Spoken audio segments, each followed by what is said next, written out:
So good morning guys. I hope you guys be safe in your home, isn't it? So for this pandemic period, our classes will be going through the online mode. I hope you guys supposed to be safe in your home, isn't it? And so please be safe, okay? Clear. So for previous sessions, you guys finished the first lesson, isn't it? So for first lesson, what are the topics very important? Quantities. So guys, what are types of quantities here? We got two types of quantities, isn't it? Fundamental quantities and derived quantities. From this quantity, we find the measurement of distance, masses and time. For measurement of distance, we are using two methods. One is the smaller distance we are using screw gauge and vernier caliper. For larger distance, we measure by using radar, parallax method and triangulation method. After that, we go for errors, isn't it? So in errors, we will learn types of errors. We learn types of errors, propagations of errors and error analysis. After that, we see the significant figures and rounding off. Significance and rounding off. The next we see about that dimensional analysis. For this dimensional analysis, one of the important is the use of dimensional analysis, isn't it? So what are the use of dimensional analysis? To convert the physical quantity from one system of unit to other system, to establish a relation among the various physical quantities, then to convert or to check the dimensional correction of equations. Then last we see the limitation of dimensional analysis, isn't it? So I hope you guys finished the first lesson. Then we move for the second lesson, okay? For the second lesson, kinematics. For the second lesson, kinematics, okay? So physics is basically experimental science, okay? What is that? The physics is basically experimental science. It is resting on two pillars. One is the mathematics and other one is the experiments. One is the mathematics and other one is the experiments. Around 2300 years ago, what is that? Around 2300 years ago, Eratosthenes. Who is that? Eratosthenes, a Greek philosopher. He was the one who found the radius of Earth. Okay. But in the beginning of the 20th century, we find many scientists like J.J. Thomson, Rutherford, and finally a Bohr, Neil Bohr. They find the size of an atom and the study of the nature of atoms. So the physics is the central aspect of physics is motions. Is based on what is that? The central aspect of physics is motion is based upon a macroscopic level to microscopic level. Macroscopic level means is based on a motion of a planetary systems or motion of a larger elements, and to the microscopic level to study the structure of a protons or study a motion of electrons and protons and neutrons. Okay. So the physics, what is that? In a short, the entire universe is governed by the various type of motions. Okay, what is that? The entire universe will be governed by various type of motions. In this unit, the study of motion, what is that? The various type of motion is analyzed by using a language of mathematics. Okay, what is that? The various type of motions can be analyzed by using a language of mathematics. So what's the part we see that the physics is basically experimental science. What is that? The physics is basically experimental science is resting on two pillars. What are the pillars? One is the mathematics and the other one is the experiments. One is the experiments and other one is the mathematics. So around the 2000 years ago, Eratosthenes, a Greek philosopher, he was the one who found the radius of Earth. Then, in the beginning of the 20th century only, we find the structure of atom. From the scientists of J.J. Thomson to Neil Bohr. Then, the central aspect of physics was basic concept of physics is in motions. From the microscopic level to macroscopic level. In the entire universe, they will be governed by various type of motions. These types of motions are analyzed by using a basic language or by using a language of mathematics. Okay, by analyzed by using a language of mathematics. Okay, simple mathematics. We assume in a ground 10 athletes are running. Okay, so we are assuming who will get the first, or whether they are running fast, or how the objects will be moved, or whether they are running fast or slow. So isn't it? So for that we are comparing, isn't it, from the fastest to slowest, or we are arranging the rank in the rank order of from 1 to 10. So for this unit, what is that? For this unit, we are going to analyze the motion. What is that? We are going to analyze the motion with the basic mathematics in terms of directions and its magnitudes. Okay, in terms of its direction and its magnitude. Okay, in this basic units or in this unit, we are going to analyze the motion by using a basic mathematics, by using a basic mathematics in terms of directions and magnitude. In terms of its direction and the magnitude. So we are assuming 10 athletes, they are running in a track. Okay, 10 athletes, they are running in a track. While they are running, we can assume is we have to predict. We want to find who is very fast and someone is will be slow, isn't it? So for that, we make a rank, isn't it? From fastest to slowest. From a rank of 1 to 10 by using a simple mathematics. So similarly, we are going to find the we are to analyzing the motion of object. What is that? We are going to analyzing the motion of object by using basic mathematics with terms of its magnitude and directions. Okay. So here normally the motions will be classified as what is that? The motion will be classified as two types. Okay. One is kinetics. And other one is kinematics. Okay. Normally the motions will be classified as in two forms. One is kinetics and other one is kinematics. So here for this lesson we are going to see the kinematics. So we first go for kinematics. Okay. So kinematics is a branch of physics. What is that? The kinematics is a branch of physics which is used to study the motion of object, without taking the force or without considering force. So the motion will be classified as in two types. What is that? The motions will be classified as in two types. One is on kinetics, other one is on kinematics. Kinematics is defined as kinematics is a branch of physics. Okay, kinematics is a branch of physics which is used to study the motion of object. What is that? It is used to study the motion of object without considering force. Okay, without considering force or without taken force. Okay, what is that? Without taken force. And kinetics. Kinetics is also a branch of physics which is used to deal with the study of motion of object with considering. What is that? With considering with force. Okay, clear? So for this lesson, the first 2 mark question, define kinematics. Okay, define kinematics. You just take a book, page number 42. What is that? Take a book, page number 42. Just mark the question. Okay. So what is that? The motion. The motion will be classified as two types. One is on kinetics, other one is on kinematics. What is that? The motion will be classified as on two types. One is on kinetics and other one is on kinematics. Kinematics is a branch of physics. What is that? The kinematics is a branch of physics which deals with the study of motion of object without considering force. Okay. What is that? Without considering force. Then kinetics. Kinetics is a branch of physics. What is that? The kinetics is a branch of physics which deals with the study of motion of object with force. Okay, with taking a force. Okay, clear? So guys, what is by kinematics? Guys, what is by kinematics? Kinematics is a branch of physics. What is that? The kinematics is a branch of physics which deals with the study of motion of object without considering a force. Okay, without considering a force.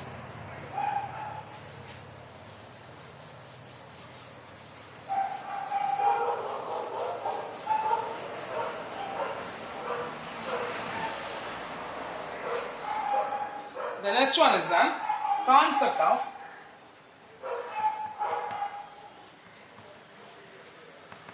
rest and motion. What is that? The concept of rest and motion. Okay. Guys, what is by rest? When the object in the state of statics means is called as a rest. When the object is in the state of motion means is called as a when the object is in moving means that's called as in motion, isn't it? So here, if you want to understand the concept of rest and motion, you are assuming you guys are in the bus. Okay, you guys are in the bus. I am standing outside. Okay, just assuming you guys are in the bus. I am standing outside. So while the bus are moving, okay, while the bus is moving, with respect to the fellow passengers, with respect to the passengers, with respect to the fellow passengers, you guys in the state of rest. You guys in the state of rest. But while the observer, as you assuming I am standing outside, I am the observer. While the observer outside, with respect to me, okay, with respect to me, you guys are in the state of motion, isn't it? Isn't it? So what's the point I'm saying? You guys are assuming you guys are in the bus, I am standing outside, okay? You guys are in the bus, I am standing outside. With respect to me, while the bus is moving, I assume you guys are moving. But with respect to the fellow passengers, you guys are in the state of rest. Isn't it? Isn't it? So if you want to understand the concept of rest and motion, you have to know about the frame of reference, okay? You guys know about the frame of reference.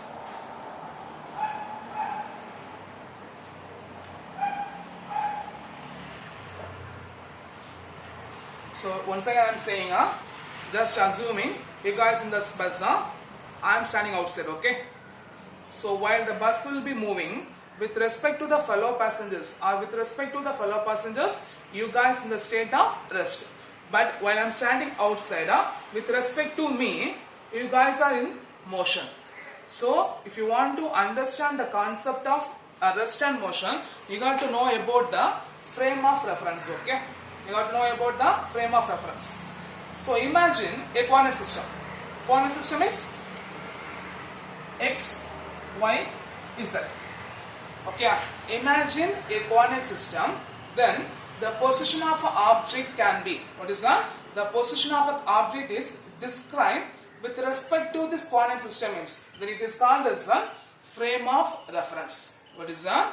Imagine a coordinate system. What is that? Imagine a coordinate system with respect to the, what is that? The position of an object can be described with respect to the, or related to the coordinate system, then it is called as a frame of reference. It's called as a frame of reference. For example, this is a board, you guys are here.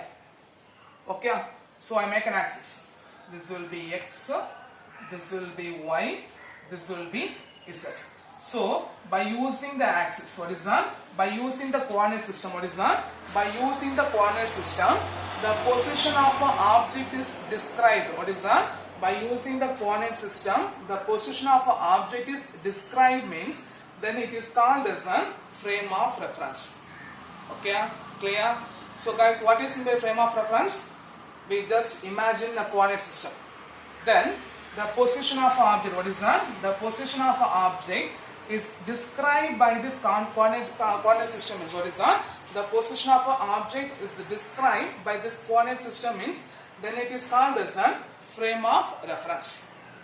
Okay, in the frame of reference, what is that? In the frame of reference, at any instant of time, okay, with respect to the frame of reference, the position of an object can be described by the coordinate system is called as a Cartesian coordinate system. Is called as a Cartesian coordinate system. Okay, at any instant of time, what is that? At any instant of time, the frame of reference with respect to the position of object is described by a, what is that? Is described by the Cartesian, or described by the position coordinates x, y, z. Then it is called as a Cartesian coordinate system.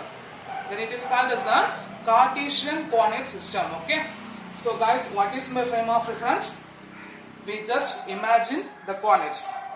Then the position of an object is described by this coordinate, means then it is called as the frame of reference. Here, what is Cartesian coordinate system? At a given instant of time, what is that? At a given instant of time, the frame of reference, what is that? The frame of reference with respect to the position of an object is described with in terms of coordinates x, y, z. Then it is called as a Cartesian coordinate system. Then it is called as a Cartesian coordinate system. Then it is called as a Cartesian coordinate system. Here, if the x, y, z, they are drawn in a anti-clockwise direction, means if this x, y, z, they are drawn in a anti-clockwise direction, means then it is called as a right-handed Cartesian coordinate system. Then it is called as a right-handed Cartesian coordinate system. If the x, y, z are drawn in the anti-clockwise directions. Okay, sorry, this is the clockwise directions. If x, y is that, what is that? If an x, y is that, they are drawn in a anti-clockwise direction means what is that? If x, y is that, they are drawn in a anti-clockwise direction means then it is called as a right-hand Cartesian coordinate system. Okay, clear? So first, what is rest hand motion? With respect to the observer only, whether it is rest or motion, isn't it? So just assuming you guys are in the bus. Okay, I am standing outside. So with respect to the fellow passengers, you guys are in state of rest.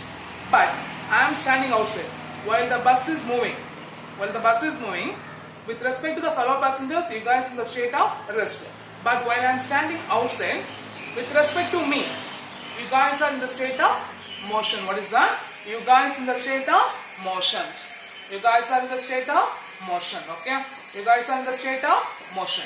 Here, if you want to understand the concept of rest and motion, first you have to understand the frame of reference.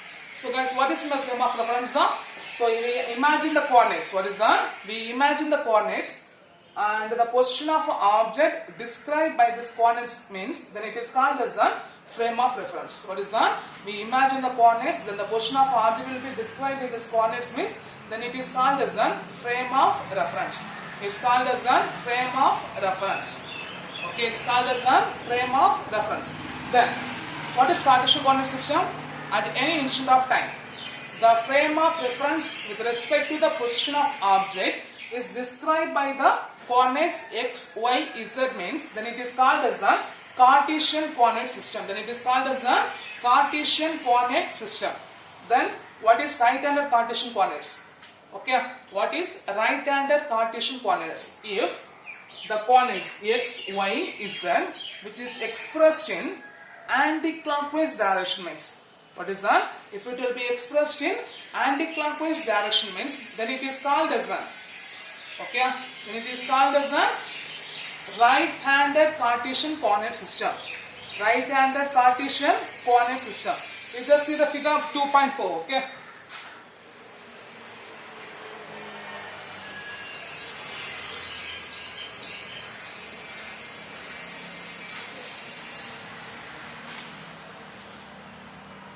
So just see the figure 2.4. So x, y, z. So it just start from x. Okay. X, y, z. So whether it is moving in a clockwise or anti-clockwise, it will be anti-clockwise. Right? So you can write the right-handed. What is that? Right-handed. Our right-handed partition is the up. Right-handed Cartesian system is the up. Okay, then next one.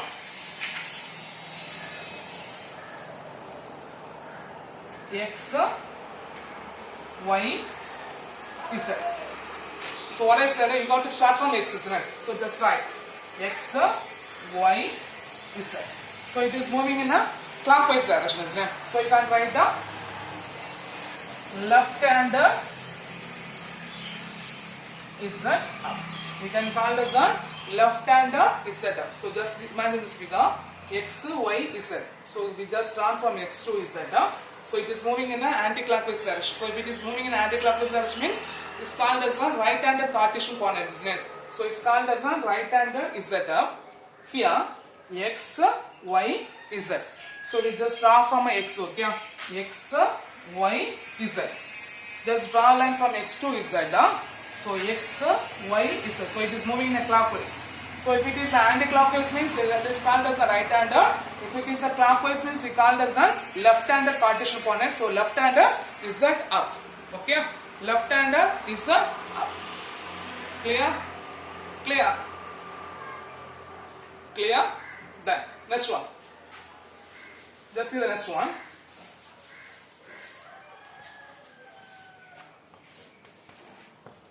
X, y, z. So it starts from x to z, isn't it? So whether it is moving in a clockwise or anti-clockwise, anti-clockwise. So you can write a right-hander. Then which term will be on a greater axis? So y up. Okay. So right-hander y up. Right-hander y up. Clear? Clear? So I hope you understand the concept of rest and motion and frame of reference. So the frame of reference is one of our important 2 mark question. Okay, define frame of reference. So guys, what is my frame of reference? So guys, what is my frame of reference? You just imagine the coordinates. What is that? You guys just imagine the coordinates. What's the coordinates? Whether it is x, y, z or I, j, k. Then the position of an object can be described by the coordinates means, or the position of an object can be described by the Cartesian coordinate means, then it is called as a frame of reference. Okay, clear. The next one is a point mass. Okay.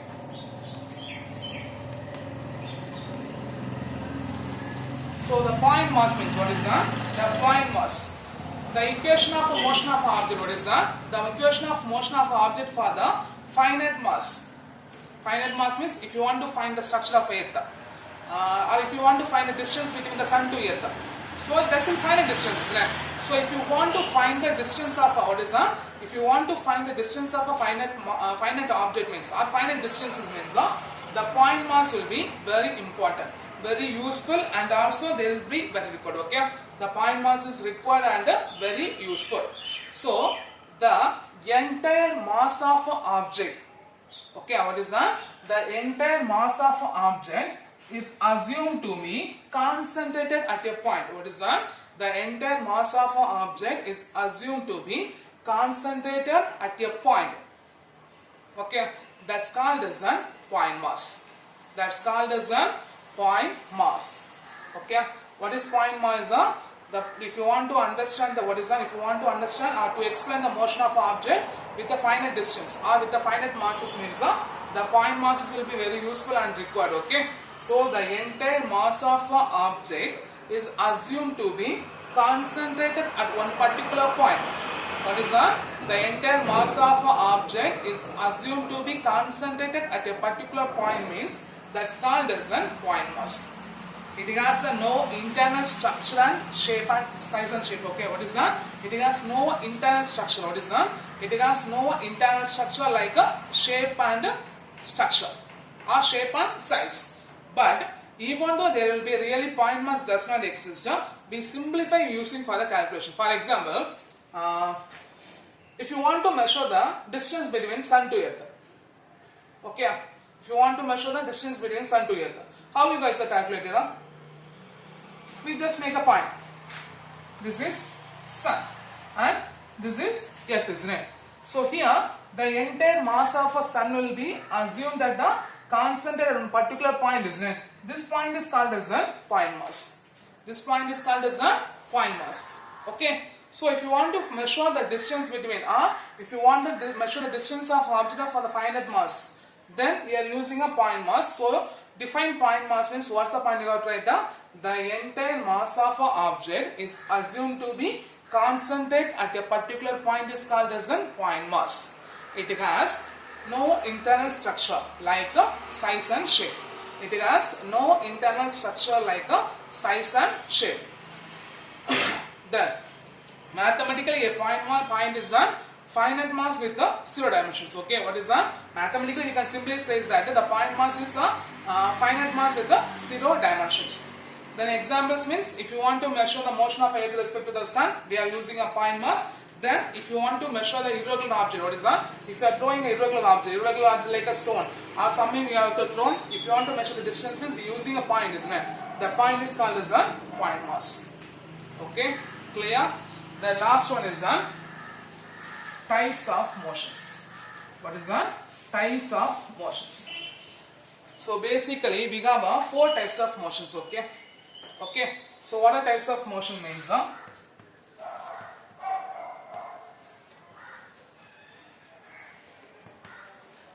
So we have 4 types of motion. First one, linear motion. Second one, circular motion. Third one, rotational motion. And fourth one, vibratory motion. Okay, clear? So basically we have 4 types of motion: linear motion, circular motion, rotational motions, and vibratory motions. Linear motion means, what is that? The object is said to be linear motion. What is that? An object is said to be linear motion if the object is moving in a straight line. What is that? An object is said to be a linear motion. What is that? An object is said to be a linear motion if the object is moving in a straight line. Examples, what is that? When an object fall vertically downward. When an object will be fall vertically downward. Then an athlete running on a track. These are the examples which is used for the linear motions. Okay, and you guys write your own examples. Okay, what's the examples? And moving in a straight lines. They are linear motions. Okay, so guys, what is linear motions? The motion, what is that? The linear motion. An object is said to be a linear motion if the object is moving in a straight line. If the object is moving in a straight line. Then second one, circular motion. What is that? The circular motion, the object is said to be a circular motion if the object is transferring or object is moving in a circular path. What is that? The object is moving in a circular path means. The object is moving in a circular path means then it is called as a circular motions. Okay. So guys, what is circular motion? An object is in circular motion. What is that? An object is in circular motion if the object is moving in a circular path. Then examples. The motion of a satellite around the earth. Then a stone is attached to a strings. These are the example for the circular motion. Then third one is the rotational motions. Okay. The object is in rotational motion means the object rotated about its own axis. What is that? The object rotated about its own axis means. What is that? If an object rotated about its own axis means. If the object rotated about its own axis means, then it is called as a rotational motion. Okay. So guys, what is meant by rotational motions? If an object rotated about its own axis means, then it is called as a rotational motions. So guys, what is meant by rotational motion? If an object rotated about its own axis means, then it is called as a rotational motions. Okay. Clear? So guys, what is meant by rotational motion? If an object rotated about its own axis means, then it is called as a rotational motion in which every point on axis which is moves in a circular path except the center point. Okay, every point they are moving in a circular path except the center point. Example, the earth spinning about its own axis. What is that? The earth spinning about its own axis. Then last one is a vibratory motion. So an object execute, what is that? When an object execute to and fro. What is that? When an object execute to and fro motion means. What is that? When an object execute to and fro motion means. What is that? When an object executes to and fro motion means, then it is called as a vibratory motion. Okay? Clear? So guys, what is my vibratory motion? When an object executes to and fro motion means, then it is called as a vibratory motions. So guys, what are the types of motions we got? We got 4 types of motions: linear motion, circular motion, rotational motions, and vibrational motions. So what is linear motion? An object is said to be a linear motion if they are moving in a straight line. So what is circular motion? If an object moving in a circular path. Then what is rotational motions? If an object will be rotating about its own axis. Or in every point they describe the circular path except the center point means, then it is called as the rotational motions. The last one is the vibratory. And what is my vibratory motion?